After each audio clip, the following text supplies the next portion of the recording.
Welcome, everyone. If you've managed to grab some lunch here at Creo, then if not, then there's plenty more. I want to welcome, and I'm not really sure where to look, but welcome to the 7th event in the Inspire seminar series. And it's the last one before the summer. I want to extend my welcome both to those who are online from across the world and quite a nice large audience also here at the Peace Research Institute Oslo, Creo. My name is Cindy Horst and I'm a research professor at Creo. I'm also the co-director of the Center on Culture and Violent Conflict. Together with Kaja Gapstad, who leads the project, we envisioned Inspire, which was then funded by the Research Council of Norway. And we are, of course, very grateful for that. The Inspire research project studies the role of artists and creative practice in and after violent conflict. The project is hosted by Creo and connected to the CCC. And we work with artists and activists, both in Myanmar and in Sudan, as well as exiled artists in 4 European countries, including in Norway. Together, we explore what inspires those who engage in creative practice and how artistic expressions inspire others. This event will be recorded through the Teams connection, and all the previous recordings of all the events are also available online on the Creo website, as well as the inspire.gallery. And check that out because also the different artists are presented there, and there's a lot of beautiful work available. And you'll also find the announcement of the next autumn seminar in a couple of weeks. So with all of that done, I'm very excited to welcome Ibrahim Mursal, who is an award-winning Norwegian, Sudanese filmmaker and writer. After graduating as an oil engineer, and I find that also very interesting to mention, he then followed his passion in film, and he makes short films, documentaries, and TV series. In his work, he draws inspiration from his personal search for identity, growing up between 3 different cultural identities, and also coming from a religious background and now working to strengthen progressive movements. This also means, as he mentioned, that he's familiar with feeling alienated. So that's one of the things we'll be talking about today. Today, Ibrahim will speak about his documentary film, The Art of Sin. And for those of you who haven't seen it yet, I can strongly recommend it. So you'll have to say where people can watch it. That film depicts different forms of alienation that have followed experiences of expression or oppression, flight, and exile. It was Ibrahim who suggested that we have a conversation. So we will be mainly talking together about alienation, the consequences of violent conflict and oppression, and to discuss also how to nuance or how to engage in nuanced forms of research, which is interesting for a filmmaker as well as for us as researchers. We'll also address some of the ethical questions that come with that, which of course there are so many. And I think also what I find really interesting is to see how this relates both to creating art, artistic practice, as well as to our research. And in the last session, Cecilia also had some really interesting observations about that. If any of you want to come in during the conversation, just raise your blue or yellow hand. And then we'll expand the conversation to include all of you. But otherwise, there'll be a chance also after we have exhausted our conversation, if we will. So with that, I want to welcome you again. Hi. Hi. How are you today? Well, first of all, thank you for the invitation and for this opportunity. Second of all, you can hear my raspy voice. It's usually better than this. So if I start mumbling or my voice goes down, just please let me know to speak up, because I'm suffering with a flu that's been really hard this week. Thank you again for the invitation and so many people who've come here. Usually when I'm doing talks, it's a lot of my friends in the audience. Only here I've seen one person, so I'm like, all right, that's good. But yes. Yeah, do you want to start by just introducing yourself and your work to the people who are here? Yes, so my name is Ibrahim Mursal. I've been using the name Ibrahim, which is my official forename, only the last 8 years. Throughout my entire life, I've been called Mursal, my father's first name, which also already starts to show you how different it is in different cultural context. Even the name, my forename, has been changing from moving from Sudan to Norway. I was born in Norway to Somali parents, and when I was around 6 years old, my entire family moved to Sudan, where I grew up, studied, and then in 2013, I came back to Norway. I'm a filmmaker.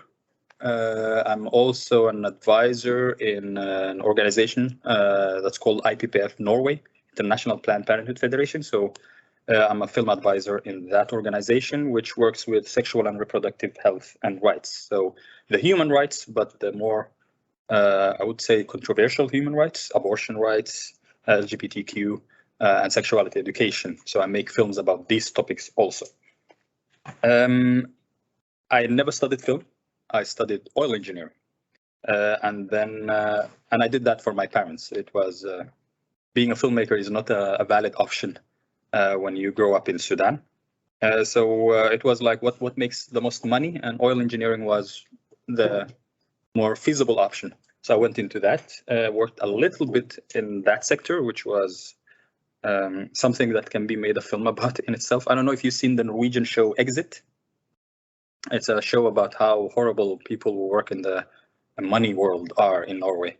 And when people ask me how was it to work with oil, I say it's exit just for nerds, you know. And then I started, I've always been interested in film. And around 2011, 12, I went from just being a hobbyist filmmaker into being included in a workshop created by the Goethe Institute in Sudan. And through that workshop 1 year, I made a short film, my first short film. And that film, I was lucky enough that it kind of traveled around and made an impact. And that was my start into the world of filmmaking. So my school of filmmaking is basically making films. That's how I learned to make a film.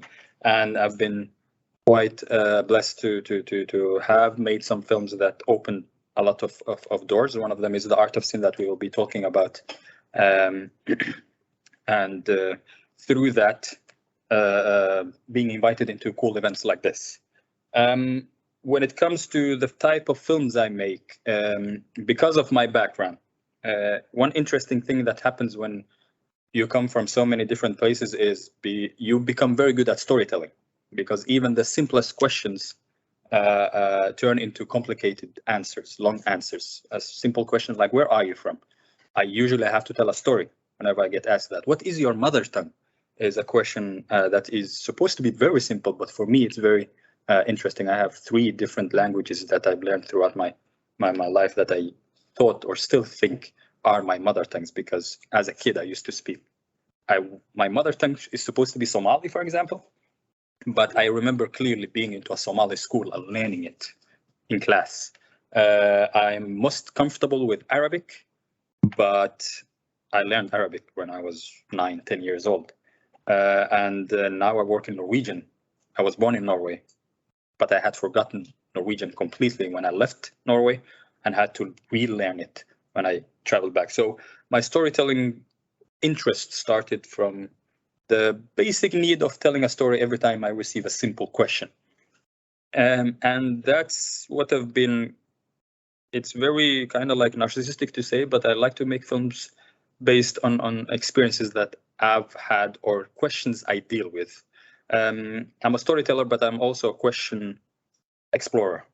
Whenever I make a film, it's usually about questions, not about story at the beginning.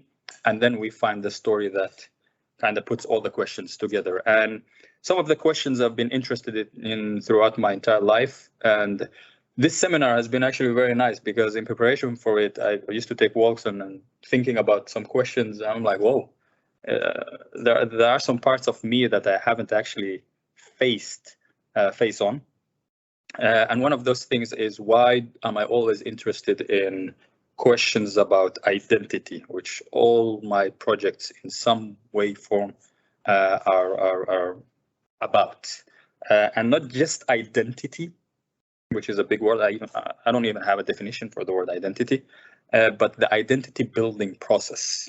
How do you build your own identity? How do you introduce yourself in different situations, which is a situation I've been dealing with my entire life. I wouldn't say I changed my identity, but I changed my presentation depending on where and which environment I am, which is a very normal human thing to do. But usually I end up in situation. I come from, for example, just to give a concrete example, I come from a very religious conservative family and background, but I work with sexual and reproductive health and rights. When I'm at work, people get surprised knowing that I'm a Muslim, practicing, believing Muslim. I'm like, huh? You do that? What? When I'm with family settings or religious settings, conservative settings, and they ask about my work and they hear about the film I made, stuff I made, they were like, what are you doing, man? And so you learn very early on the introduction part, how to introduce yourself and what to talk about and what not to talk about, in which settings, which is why I'm so interested in the identity building process. Within that, I'm very interested also in nuancing situations, which is an easy part for me to go into my film, The Art of Sin, which is a documentary about a Norwegian Sudanese artist. His name is Ahmed Omar. He's now considered one of the rising stars in the art world in Norway. He's also a refugee from Sudan, and in Sudan and northern Middle East area, he's known also for being probably the first openly gay man from Sudan. Sudan until 2020 was one of few lands in the world, a few countries in the world where men who have sex with men faced the death penalty. So Ahmed, coming from that background, fleeing to Norway, and coming from a very religious background himself, and then coming out as gay, that was a very, I wouldn't say just shocking for me to see that, because growing up, of course, we grew up with LGBT question is a no. We don't do that. This is a European thing. And meeting Ahmed was a very good way for me to actually face that, what's it called? What's the word? Face that misconception and misinformation about a queer identity.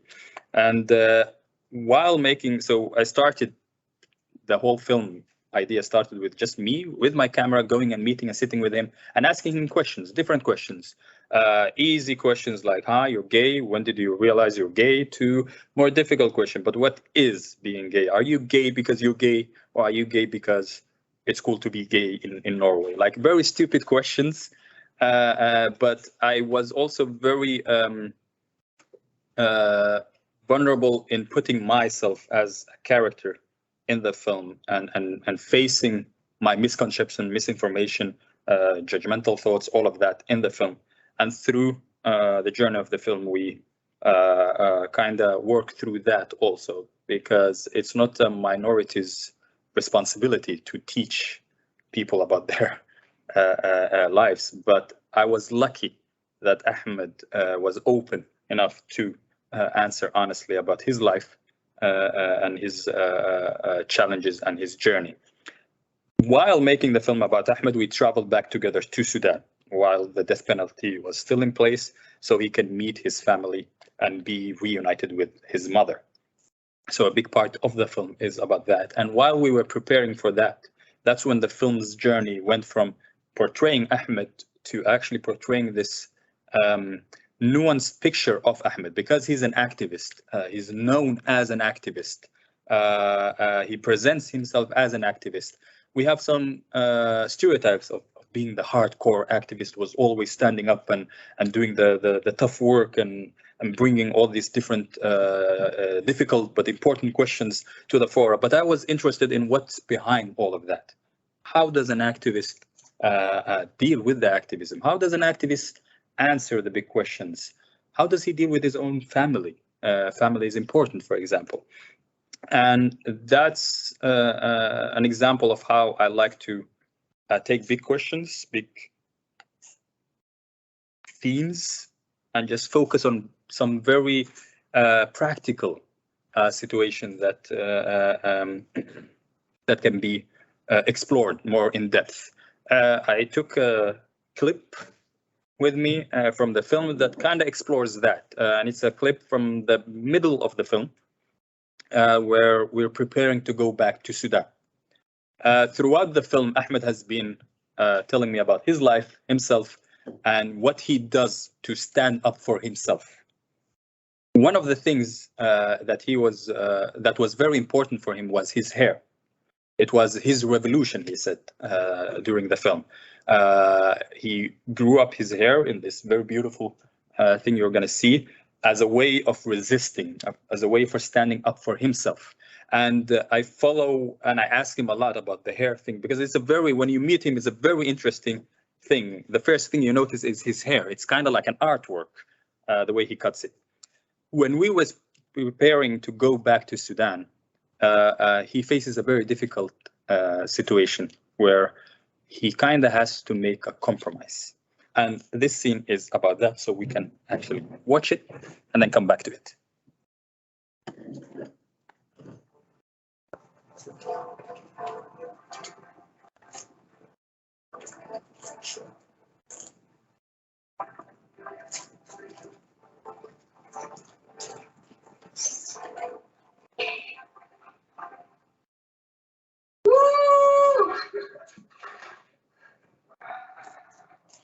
It was a good friendship between us.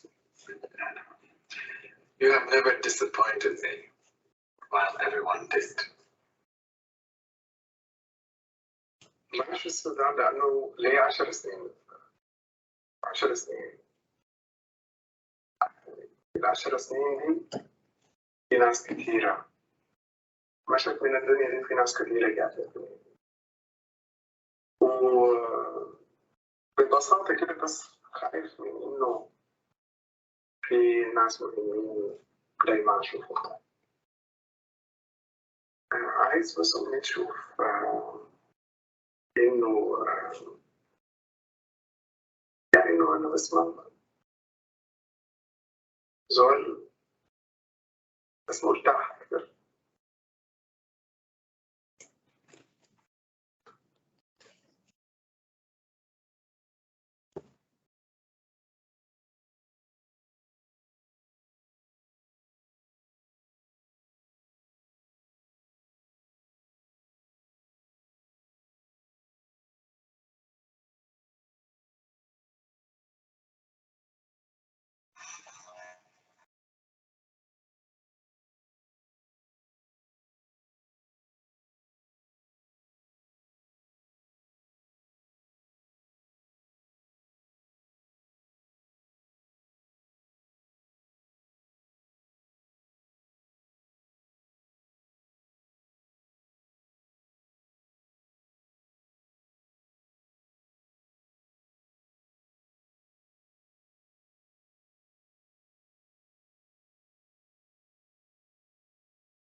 So yes, this is for me the most difficult scene to film. Although we went to Sudan and filmed in Sudan, but this for me emotion was the most difficult thing, because knowing Ahmed, I've known him by that time 3-4 years. I've been filming him for 3-4 years. His hair was always very central in his identity. It was almost like an identity factor. And to watch him cut it and actually shave it completely was like, I'm very fond of my own hair, although it doesn't even compare to his hair. It's like it's a disaster, it's a catastrophe if I ever should mess with my own hair. Just to see him make that compromise. And Ahmed is an activist. He's someone who's been known up until that point for standing up for himself, for being at the forefront of clashes and everything, and people's attacks and all of that. But he also wants to meet his mother again. The most simplest form of connection that everyone can understand. He wants to go back and be able to see his mother. And for us to be able to go back and get into Sudan without trouble, his hair has to go. And for me, it was very interesting exploring that in film. Not just the activists, showing, the activists, the hardcore part, but also what kind of compromises, where does the line go for an activist? When do they have to make a difficult choices? And to actually focus on that, zero in on that, because that's, for me as an artist, as a filmmaker, that's where the interesting topics come up. Not when you're doing the supposed stereotypical you, but when things get difficult, when things get a little bit gray, how do you get into? And that's the type of films and situations I'm always after as a documentary filmmaker, but also as a filmmaker. Thanks so much. I'm very curious also to see how that happens. Like, so how do you work with this kind of nuance? Considering if you think about the film and the consequences of the film and the kind of topics that you're working on, it's all quite, it's very sensitive. And these are topics that also very easily are represented in very particular ways, whether you're saying it's the activism or it's like all these different aspects. There are so many stories that are being told about this. So I'm just very curious to hear from you. How does that nuance form, and how does it shape your work, especially also considering you're a filmmaker and you work with different tools than what I do as a researcher. So you have maybe the visual, you have the audio, but so how does that kind of need for nuance, how does that take shape in your work and your process? That's a very good question. I think it starts with actually always going after the nuance. And as a documentary filmmaker, the documentary usually happens in the edit. So you film, you plan a lot, but the story, the sculpturing part is in the edit, as opposed to a fiction where it's in the writing of the script that most of the work kind of goes in, and then there is the production, and then there is the edit. Starting before I even film, it's always trying to figure out situations where things will be nuanced. And what do I mean by nuanced? Where we actually go against the stereotype, against the first assumption, the second assumption. The first assumption about Ahmed's strong character, always standing up for himself. That's the first assumption, and it's a true assumption. All right, what's the second assumption about Ahmed? He is someone who uses his body, his art to explore and express himself. True assumption. But then I go to the third, fourth, which is, when does he stop being that? Does he stop being that? When does it happen? And what are the circumstances that lead to him kind of breaking with the first 2-3 layers of his representation, of his identity? And a situation like this, we're going into Sudan. I didn't know he was cutting his hair, but we talked about it. I was like I need to, like, the next scene, as soon as we land in Sudan, we get into a little bit of issues, and I have to actually wear a hat the rest of the film, because in Sudan also an afro, although it's not as fragrant as his, is also an issue that. So you should have shaved your hair as well. Thankfully not. But yeah, that's the situation. So we go into what's the assumption that exists, and how can we actually explore other ways where these assumptions, these stereotypes, which are true sometimes, kind of get broken, and what are the situations that lead to them being. And it's also the danger of the single story. Shimamanda's beautiful words about there's usually, when we're talking not just about cultural differences or whatever, there's always a danger of a single story.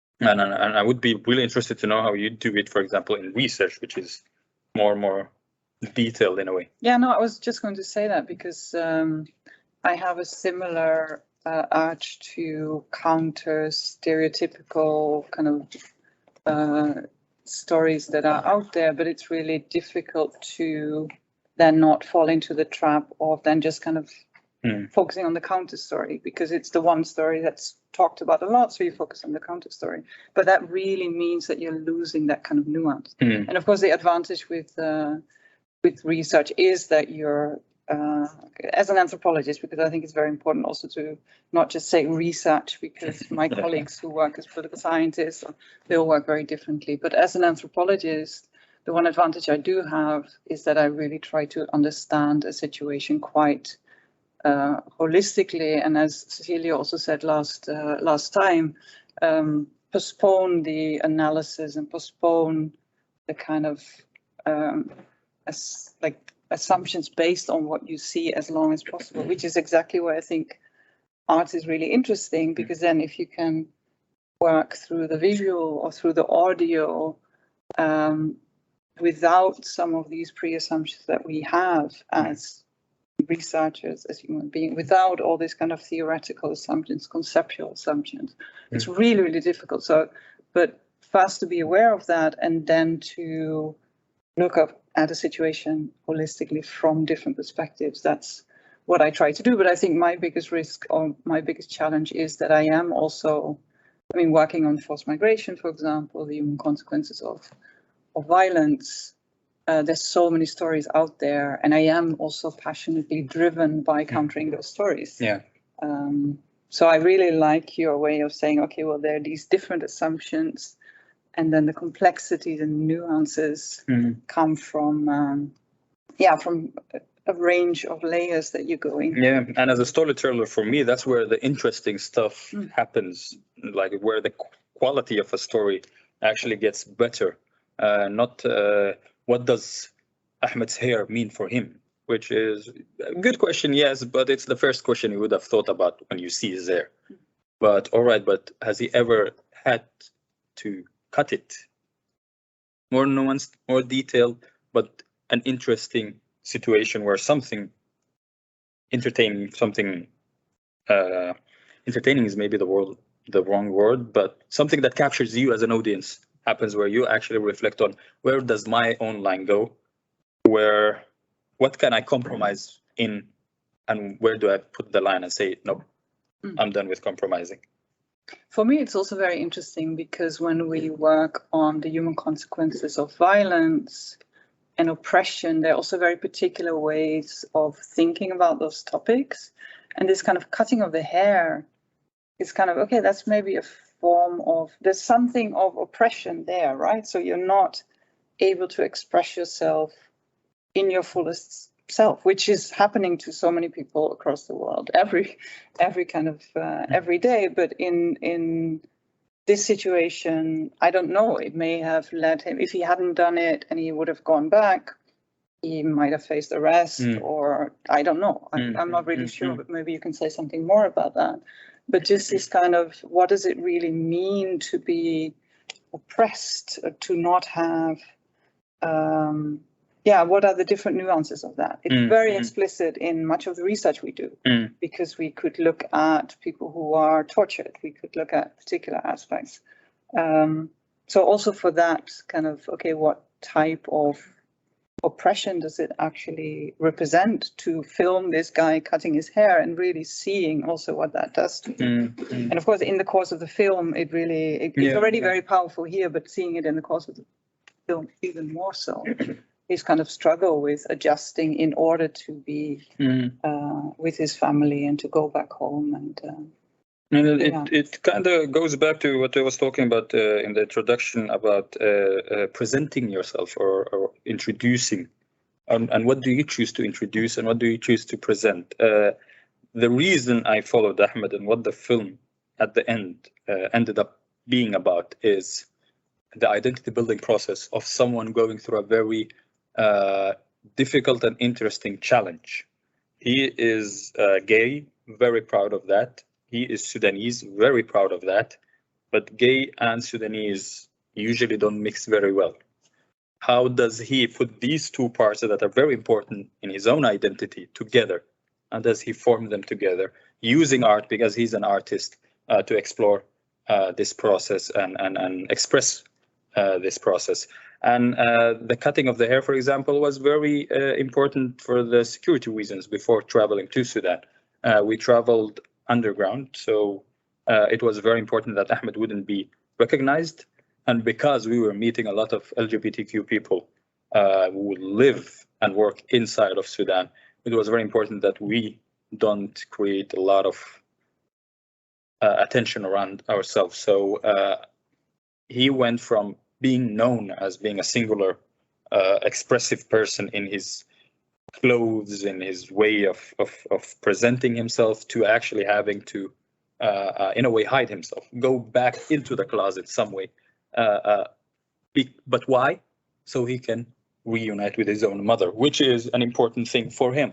A line he would, it was important, so important for him that kind of, if we can say, going back into the closet was okay for him, which also, in a way, another way, nuances these feelings of, as you said, not just oppression, but as an activist, some people get into, you get kind of imprisoned into a picture of being the strong activist who's always out there, never compromising, always standing up for what's right.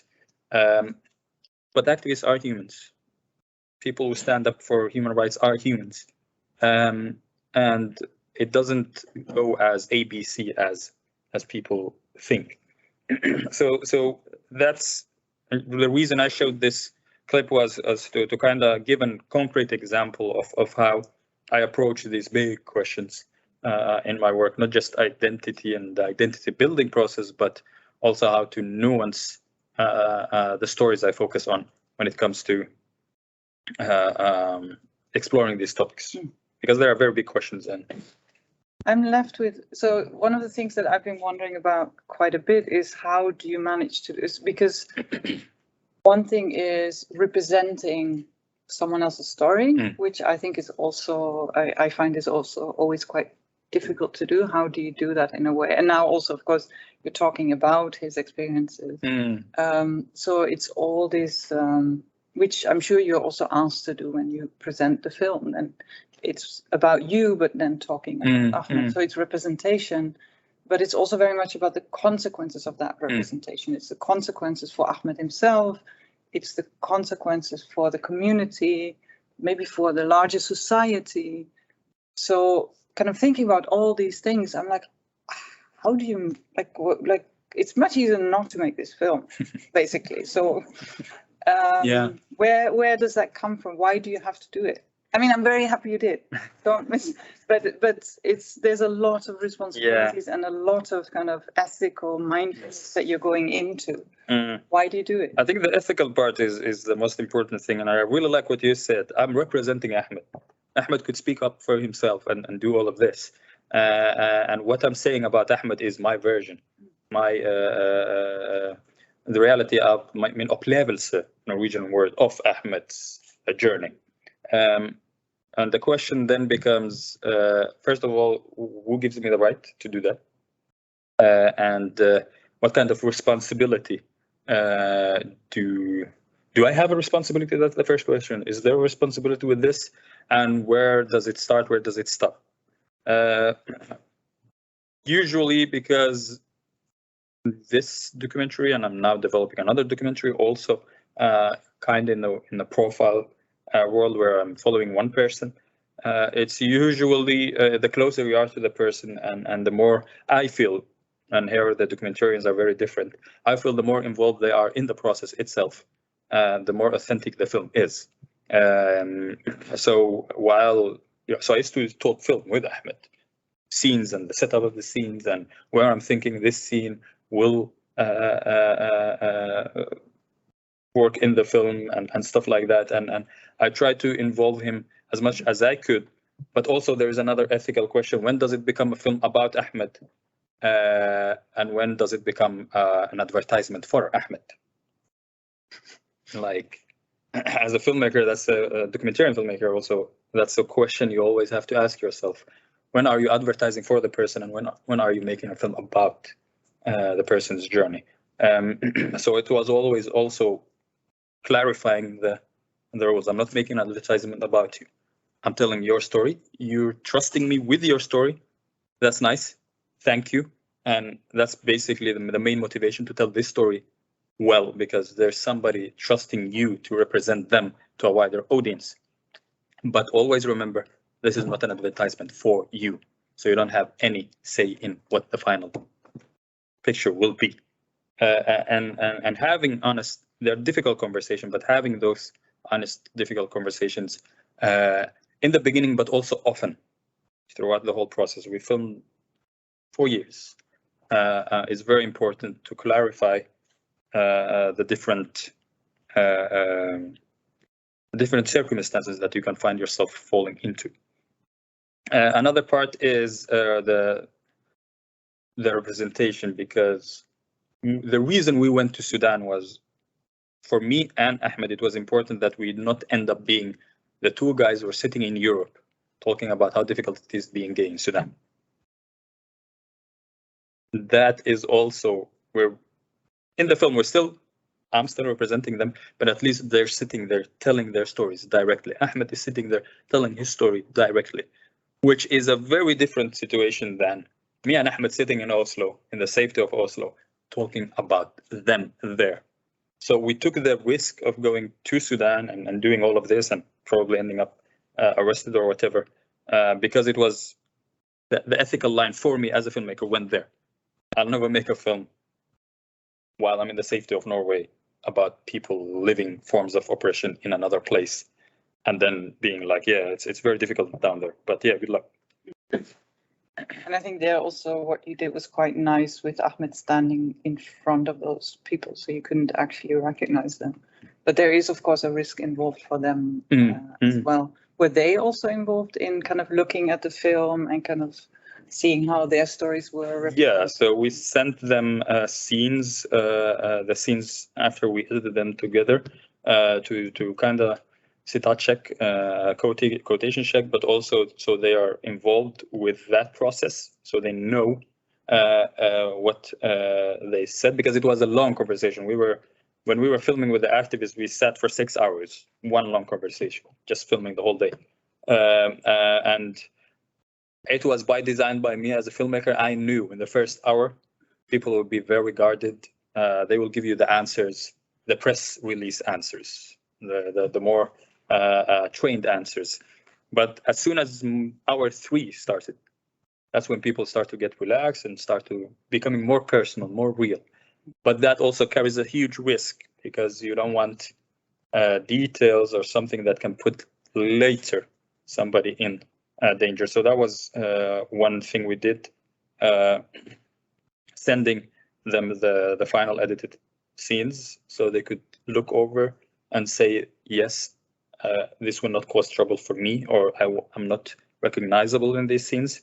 And also we took them, the activists that were involved in the film, later to a nearby country, so they could be trained in online security and security. So we actually got money from human rights defenders and flight them all out, train them in security in a nearby country, and then they went back.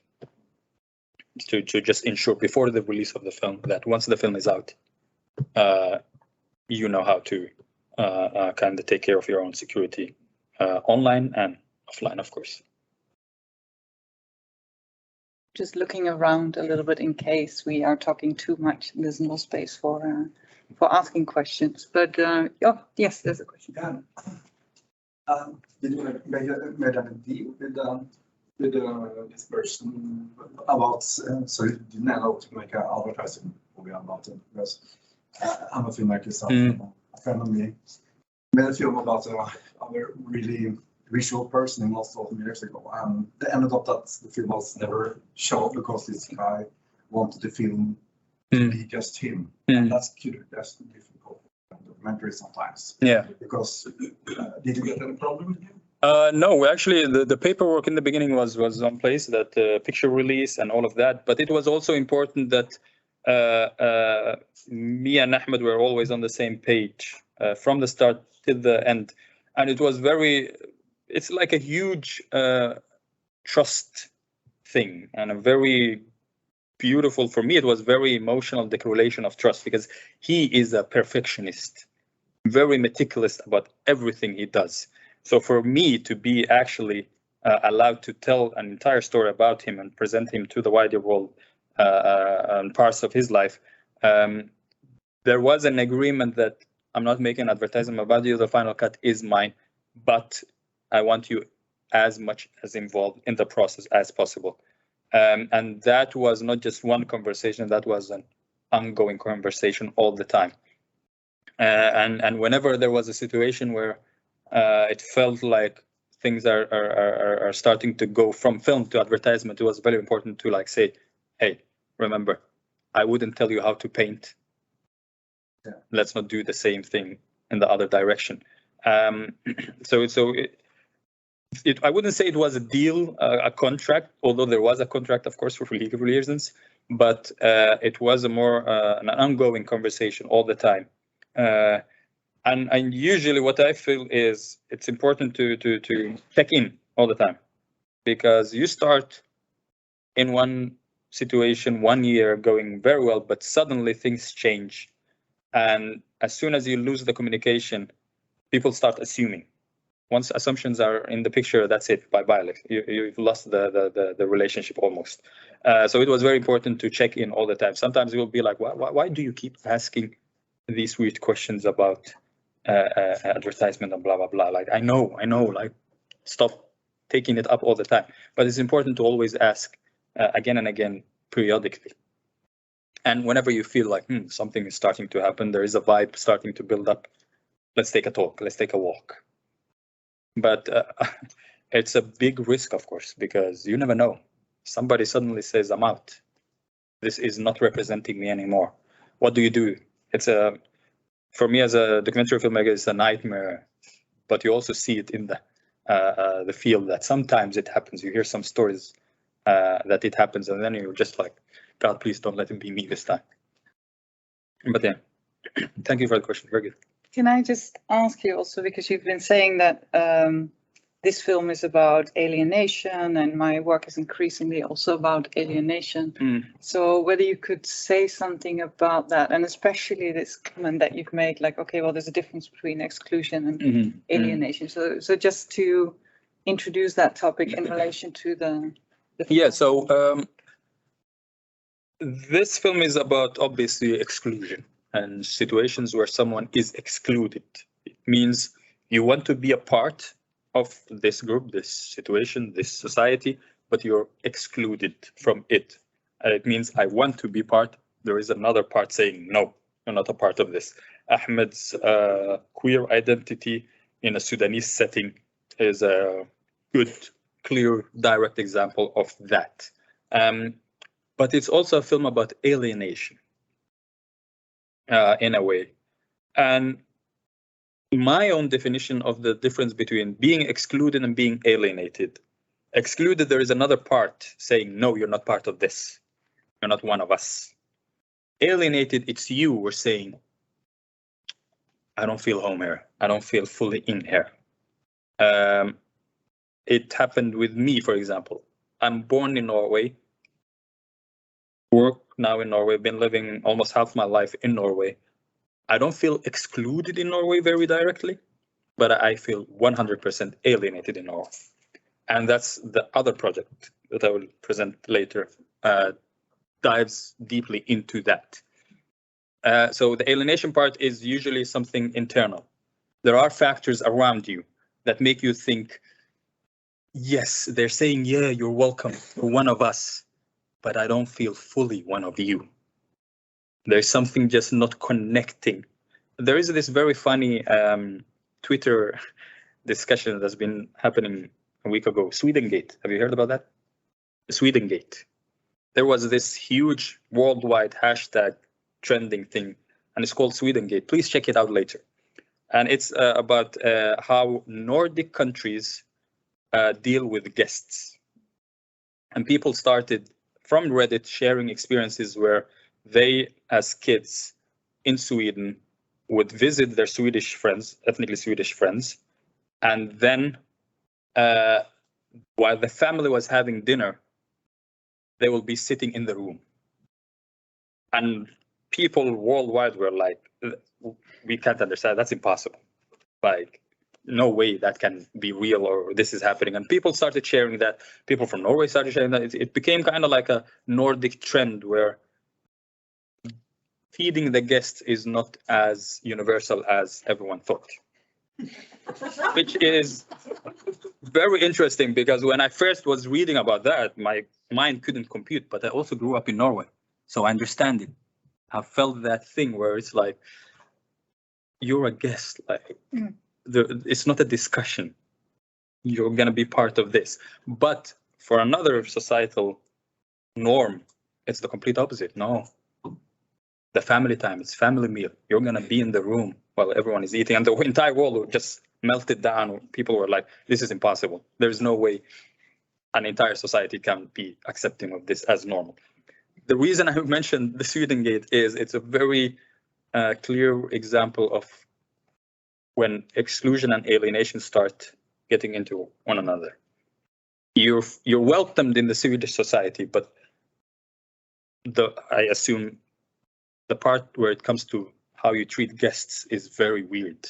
Like, there were Brazilian people telling like they couldn't compute when they were reading. Like, their English comprehension was perfect, but reading the story, it was like impossible for them to understand that someone can actually send another guest into their room. Their mind couldn't just comprehend what they were reading. So it's like an alienation form. You're being invited into the home. So you're a guest, you're welcome, but there are parts of the situation that making you feel, I don't fully belong. I don't belong. While with exclusion is you don't belong. And this film was partly exclusion, but also alienation. Ahmed building his identity and actually standing up for the Sudanese part of him, which usually would be the more expected reaction would be that he would kind of deny his Sudanism. He would be like, oh, Sudan doesn't want me. Well, guess what? I don't want Sudan either. But no, he actually went on the other side. He was like, nope, I'm Sudanese my own way, and stood up for it. So the exclusion versus the alienation is something I've been always very interested in. When I talk about identity in my work, I'm usually trying to navigate these two topics. When is someone being excluded? When is someone feeling alienated? What's the difference, and how does it look in real life? I just realized you were saying later you presented, but time is going really fast. So maybe. Yeah, so it's a project fiction series we're doing with a friend of mine, a very good friend of mine. His name is Tani, and it's called Ekte, or Real. And the series is about this guy and how long someone can be pushed before they break. And it's about this guy who feels the Norwegian society he's living in is not real. Everything is kind of a sense of conformity. It's very difficult to read, but I will try to explain. He has a problem conforming to the Norwegian society, the 9 to 4 society. The you're married, have a house, work from 9 to 4, have kids, do this job. There is a sense of conformity in Norway that me and Tani always felt. You have to be somebody, but don't dare being somebody. It's like the jantelov, and I don't know if you guys are familiar with the jantelov. Like, don't think you're somebody, don't think you're better than us, you're not special, that thing. But the younger generations are more into the social media world where individualism is key. You're somebody, you're the one, you have to always present yourself. And me and Tani in the late 20s, early 30s, we feel like we're kind of in the middle. We feel the jantelov pressure, don't think you're somebody, but we also feel the individualistic somebody, you have to be somebody. And usually how it ends up with us is like situations, we were talking about parties we were in, and people ask, what do you do? And when you don't answer with a job, you answer, yeah, I'm a filmmaker, I do films. It almost feels like people get disappointed. They're like, oh my God, good luck. No? Like, oh my God, good luck. So sometimes I catch myself, and Tani was observing, sometimes I say I work in IPPF Norway because it's a job 9 to 4. Instead of saying I'm a filmmaker. And we'd be like, why did you do that? Be like, yeah, you know, it's kind of like, oh, good luck. The feeling of, oh my God, so sorry. I hope it works out for you. And we were like talking about that, this feeling of me and him, we're very different. Although we're kind of similar in situations, but we're extremely different. He's half Gambian, half Norwegian. I'm 100% Somali, Sudanese. And we met in Norway. He grew up with his Norwegian mother, so he's like grew up in the most Norwegian space imaginable, and yet he feels a pressure by this conformity life. It's very stressing for him. So we made a series in 10 episodes about that, about this guy who kind of reaches the bottom. He really breaks in a wedding. So he's getting invited into a wedding. And he just can't anymore. He's like, why the hell did I get invited into this wedding? And he just breaks up, and he uses hallucinogens, drugs, to kind of deal with the fakeness he feels are in the Norwegian society or in the society around him. And through this, we're specifically exploring the alienation feeling and what this alienation kind of pushes you into. What kind of situations you sometimes feel like you need to give up. Like sometimes it's like me and Tani would be like, you know what, there is no hope, man. Like just forget it, man.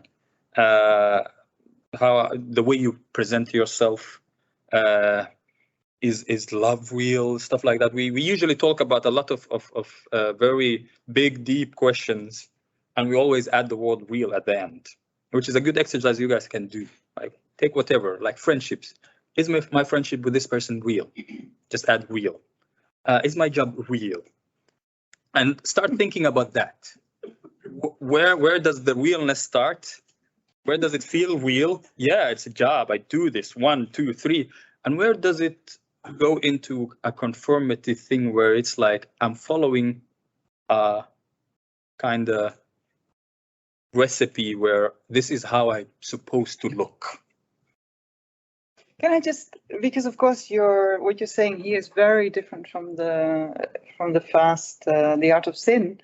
At the same time, I also feel there's a continuity. So this conformity is maybe very extremely experienced, whether it's in Sudan and what you're describing there and here, but it is the same not being able to express yourself fully and like feel or kind of, the consequences are different, but there's something interesting there about how that pressure to be someone that you're not and look in a way or do things in a way that you're not leads to these forms of alienation.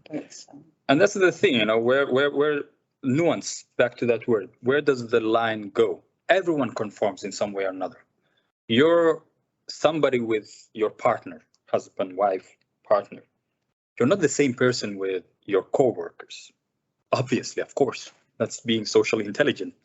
So we all conform in some way in different settings, but when does the conformity situation go from, of course, I have to be smart, into I'm actually acting. This interaction is not real. What is happening to, when does the conformity become a sense of oppression? When does the conformity become oppressive instead of being the thing normal human beings do when they are in situations that are different than what they're used to? And that's the nuance that this series is trying to also explore, not just the feeling of being alienated in a society where you have to be something, but you also don't feel you're fully into it, but also what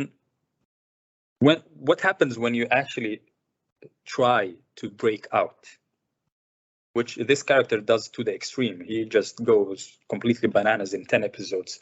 We follow his life just crashing. But what happens when you get pushed to the final limit of I can't actually no longer be this character that I'm supposed to represent in public spaces? What happens to you then? These are the questions we're trying to explore through the series. And it is exclusionary in some way. It is alienating in another way.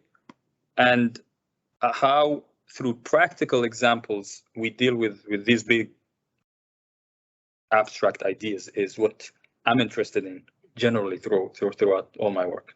But it's also the ethical question, back to the ethical thing. Who am I to define how the Norwegian society is? Like, who gives you that right, you know? When is there research that kind of says, yeah, 80% of Norwegian society say they work from 9 to 4 or something like that? Like, where does that assumption come from? And why is it being presented as a reality? Is it a reality? Those are also the questions that, as an artist, but also as researchers, sometimes you have to like try to balance out. And I think what's interesting is also that the moment people stop conforming, it might turn out that there is more space than you think, which is exactly why, for example, the art of sin is so important, also to show these kind of counter actions and counter perspectives. But yes, I was just going to say we need to open up. Go ahead. Yeah, I'm just curious because I've been following the LGBT. Oh yeah, and people here would like you to speak here. Part of it, and There's a microphone thing, so people. Sorry, Sorry. but otherwise the people there can't hear. where is it? It's here. Right here. Thanks. I appreciate your work. Thank you. We've been to the same workshop together, but I just find it interesting when we talk about this real thing. When you see from like the LGBT movement, I've just noticed that what they are fighting for is to get into the normal, ordinary life. And I have so many friends who have been wild out there and doing the LGBT things that we did in the 90s, but now they want to live just like the parents. Exactly. What do you think about that? That's a very, very, very beautiful concept. And thank you for that question, because it's very true. If we can look at the queer movement, it's to be accepted into the normal, regular 9 to 5 life. So is the normal, regular 9 to 5 life not real? Is a question that we're also exploring in what do we mean by real? And when we say conformity, conforming society, what do we mean by that in practicality? Like, yeah, to confirm is to always like follow the main social norms and all of that, but how does it look in real life, in situations between human beings, in situations? That's the question we're trying to explore through the series. But also, again, yes, many movements try to conform into the norm, we can say now, but also the norm itself is why they were outside, because they were breaking with normativity. The LGBTQ movement, for example, is their main fight is with heteronormativity, the heterosexual normalcy in society and how it's built. So it's a very, very interesting combination between I want to be part of the general setting but also the general setting is the reason I'm not actually part of it. And where does the line go, for example? When do you go from a smart, intelligent person who doesn't embarrass himself in settings he shouldn't or she shouldn't embarrass themselves to, my God, you're faking it? Where does the line go? And those are the question, because it's a very difficult question. There is no like one definition, one answer to these questions. It changes from person to person, situation to situation, society to society. Coming back to Norway, and my relationship with Norway is very interesting because I was born here, but I never lived here until I came back as an adult. So although I came back to a country I was born in, I came back to a new country. And it was the conformity was the main, like my biggest shock. It was that. I was like, yo, like everyone looks like everyone here. Everyone moves like everyone here. What is this? I've never met that in my entire life. And it worked perfectly for me. Because when I was in Sudan, people used to say, you're a square. You always keep yourself into the square. Why are you not very like out there and stuff? I would be like, I love being in the square. It's the most beautiful place in the world. Like, why do I need to do crazy stuff? Like the craziest thing in my life is my hair. That's it, literally. And coming to Norway, I was like, oh my God, this is the comfort zone. Entire society living in the comfort zone. And now I'm making a series about how actually horrible the comfort zone is. So you see what happens through experiencing that form of alienation and what it does to individuals. But isn't it also then about this kind of plurality of stories and ways of being? And because I think there are a lot of ways in which people live their lives differently and have different perspectives, but the stories that we tell is within that box.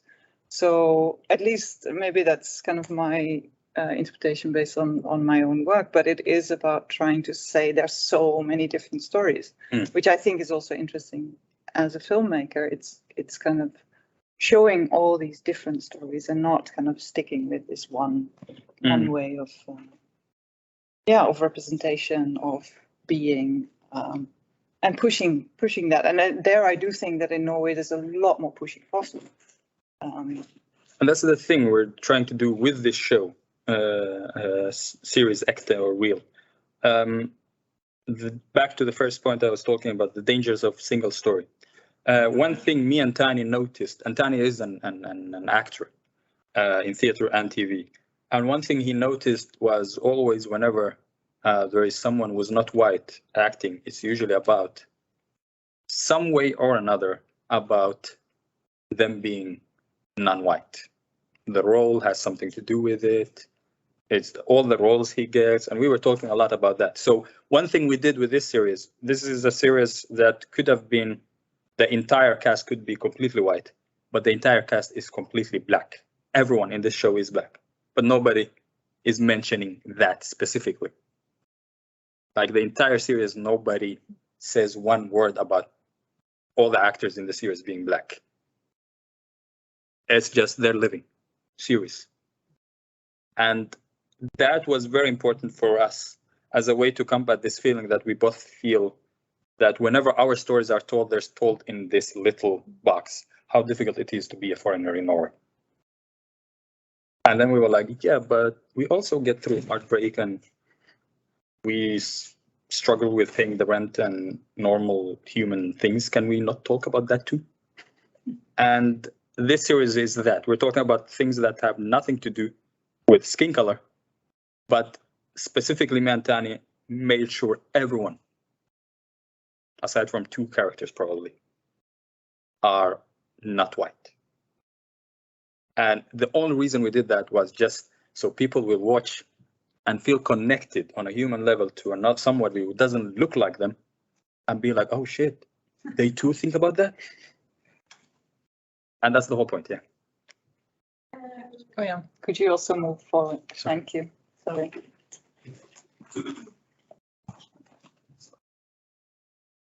Yeah. I'd like to ask about the multiple identities from the first film, and also you. the fact that you have, you know, your Sudanese, your Somali, your Norwegian, does exclusion and alienation reinforce the other identity? You know, exclusion and alienation from one part reinforce the other identity, and also there was a second part to this question. Yeah, because I'm doing fieldwork in Grönland with Somali businesses myself, and I've been interviewing people who started wearing hijabs after trying to integrate in Norwegian society and failed, so they became more Somali or more, you know, more Muslim, more of that. Yeah, what do you think about? And also, does it have to do with the embodiment? You talked about presentations of identity. I think that's what you mentioned. Ahmed's hair, for example, the hijab that I just mentioned. Yeah, how does that, you think about that? I'm from Uganda and Kenya myself, and I really never thought about me being African or Black before I came to Norway. But when I came to Norway, I became Ugandan. I became Black. I became African. Please say something. Yes, thank you very, very, very much. It's very interesting, your question, because that's literally, you basically summarized my entire life in a very simple way. I come from 3 different cultural backgrounds. I feel alienated and excluded in all 3, but in different forms. And it's very interesting that you mentioned, does exclusion from one party force you to hold tighter to the other part? That's very true, yes, from my own life, but also from the research I do in these topics and the characters I meet and all of that. I'm not sure if there is a research in it, but there should be research in this phenomenon, which is, as soon as you come to Norway, you suddenly become more Somali. It happened to me. Like you, I never, ever looked at myself as Black. Black to me was an American concept. I used to only hear it in rap and films. The first time I actually started thinking about myself as a Black human being, man, was 2013 when I arrived in Norway. Before that, I was just Ibrahim. The way I looked at myself, how I dealt with my own identity was Ibrahim. This whole ethnic side of me and interest in exploring this topic happened after meeting the wall of the ice in Norway, which is, but you're Somali, Norwegian. I'm like, what do I have to do with Somalis, man? Like, it's just me. No, Somali, Norwegian. And usually you're Somali, Norwegian when you do something bad. When you do something good, you're Norwegian.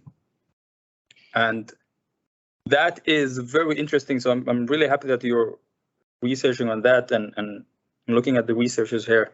I'm like, please write more about this topic.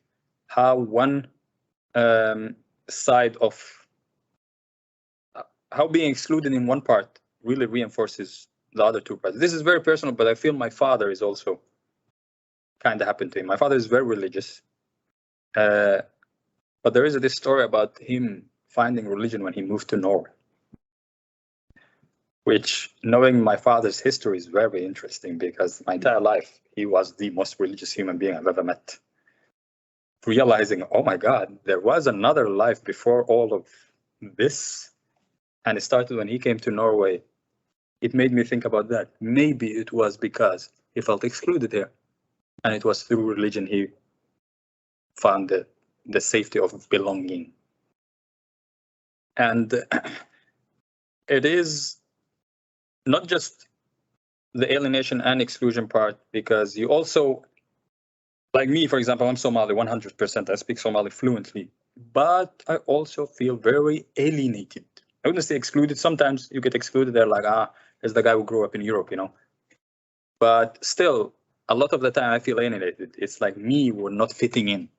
I'm just sitting in Somali setting, and I'm like, yeah, I'm kind of not following anymore. What's going on here? And that feeling, yes, leads to maybe me. There was a period in my life where I was really into Somali Somali culture and almost like a Somali nationalist. Thank God I woke up from that insanity, because it got to an insane level. But I was lucky that there were two other parts that also made me feel the same. But if it wasn't the two other parts, if it was just Somalia and then Norway, I could have easily fallen into, I wouldn't say it's a trap, it's not a bad thing, but for me personally, it's not the best thing. To be forced to hold tight to one part of yourself because another part is excluding you. It's not a good motivation to be Somali or Sudani or be religious or whatever. Oh, Yeah, one question on the screen, but also the time. the time is Oh, up, yes. yeah. So Already dying. for those of you who have time, we will take those two last questions. And if any of you need to leave, then this is the time. Maybe the question on the screen first, Ida. And if you could put up your camera as well, that would be nice.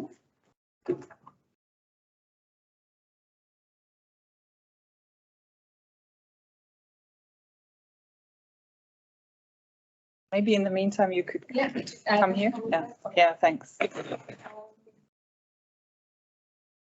actually have many comments, but I will just connect to the previous comment on identifying yourself. I mean, I come from Pakistan, but I was rather thinking that calling ourselves Somali Norwegians or Pakistani Norwegians itself is a problem, because I think we sort of need to go deeper and say, what's the language of our locality? Mm-hmm. Like, where are you based? And then when you try to connect those dots, you see, okay, I'm from Oslo, I'm from Tøyen, and I have neighbors in Tøyen who are also from Oslo or like live here. And then you don't see yourself as a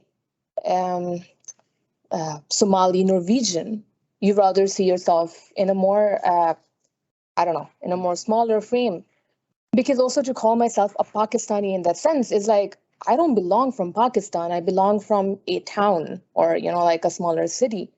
And this is something like Tai Selassie is talking really well in her TED talk about the language of locality versus the language of nationality. So perhaps that is something that we need to teach ourselves or reframe those questions. But also coming back to the conformity part, which your new show is going to talk about. I'm an artist, but I still work 9 to 6, or I would say sometimes I work 9 to 9. And this conformity part then kind of extends beyond the working hours. But then I also feel like coming to Norway from Pakistan, where there's so many opportunities in terms of scholarships and grants. So then you also find yourself in a limbo in that sense. And I'm trying to understand, is it conformity or is it being given opportunities and then being held in a situation where you're not able to choose, or you're able to choose, but you're not able to think beyond it. So just little comments. Yeah. No, that's very, very good. And with the first part of locality, that's very good. Problem is usually it's not how you define yourself, which is usually the problem. It's how others define you. Like the Somali Norwegian part, I never, ever in my entire life defined myself as Somali Norwegian until I came to Norway and I was defined as Somali Norwegian. As you said, I come from Mogadishu, like some small town or a capital, not small town. But yeah, it's like Somalia, like bro, like chill, man. It's too big. Just quickly to add one thing, I'm trying to understand that is that the diasporic identity? Because I come from Pakistan myself, and I'm questioning constantly that the Norwegians that migrated to the US, do they also hold on to their values more? And I think that sort of happens with anyone who leaves their country and migrates will tend to be more to their, their values. And if you push it more, then they will, become more Pakistani or more Muslims. But I'm also questioning, like, I wish there was any Norwegian who, or migrating to the US, and how would they identify themselves as well? I mean, of course, it's the normal part of life, and some things are very obvious. If you migrate from some place, you will always have that feeling for home and try to keep some memories from home. That's not just not problematic, that's natural, that's expected. That's normal, I think. The issue of exclusion, alienation, and all of that comes usually not from within only, but also from outside. Alienation is a within situation where it's you who are saying, I feel like I do not belong here.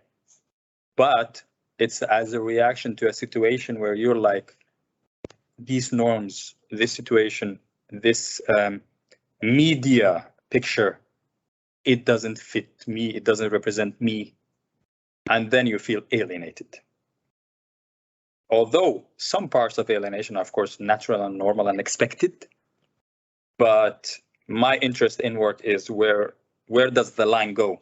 When do we go from, of course, you'll be alienated if suddenly I was sitting with an aristocratic Norwegian family. I have nothing to do with them.